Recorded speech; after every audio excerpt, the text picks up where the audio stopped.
আসসালামু আলাইকুম এভরিওয়ান, কি অবস্থা সবার? তো আজকে তো ছুটির দিন আবার। তো আজকে যাচ্ছি মূলত আমাদের গাড়ি ওয়াশ করতে। তো মূলত রেডি টেডি হয়ে বের হলাম এই আর কি।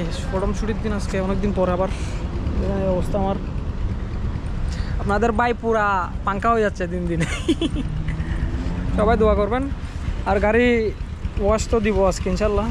এরপর আপনাদের জন্য আবার ভিডিও নিয়ে আসবো বাকি পার্টটুকু আজকের। তো এখন আমি বর্তমানে আছি আমাদের ওয়্যার হাউসে, সিওডি দিতে আসছিলাম, বাট এখানে টাকা দিতে পারি নাই, মেশিন নষ্ট। এক এক কোম্পানির এক সিস্টেম আর কি, তো আর কিছু করার নাই।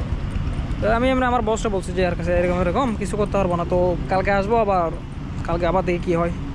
চলুন ভিডিও নেক্সট পার্টে চলে যায়, এরপর আপনার সাথে আবার দেখা হচ্ছে।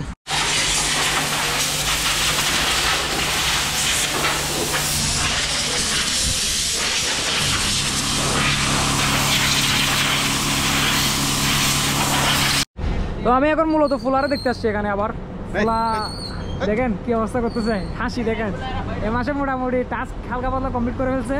হাইটা দাও না, ওরে দেখো কিভাবে হাই দিচ্ছে ফুলা। তো আমাদের গাড়ি এখন রেডি হয়ে গেছে মোটামুটি, দেখেন এখানে একটা বড় ভাই আছে। হাই, এই হচ্ছে ব্যাপার। কালকের জন্য মানে মোটামুটি রেডি করে ফেলছি এখন মোটামুটি। অনেক নতুন ব্র্যান্ড নিউ লাগতেছে যা মোটামুটি। কী করবো, পুরাতন গাড়ি চালাইতে তো হচ্ছে। সামনে ইনশাল্লাহ আরেকটা দিব। আমি অলরেডি একবার চেঞ্জ করছি, হোন্ডা থেকে বাজারে চলে আসলাম। আবার সামনে হোন্ডা আবার নিতে ইচ্ছা করতেছে।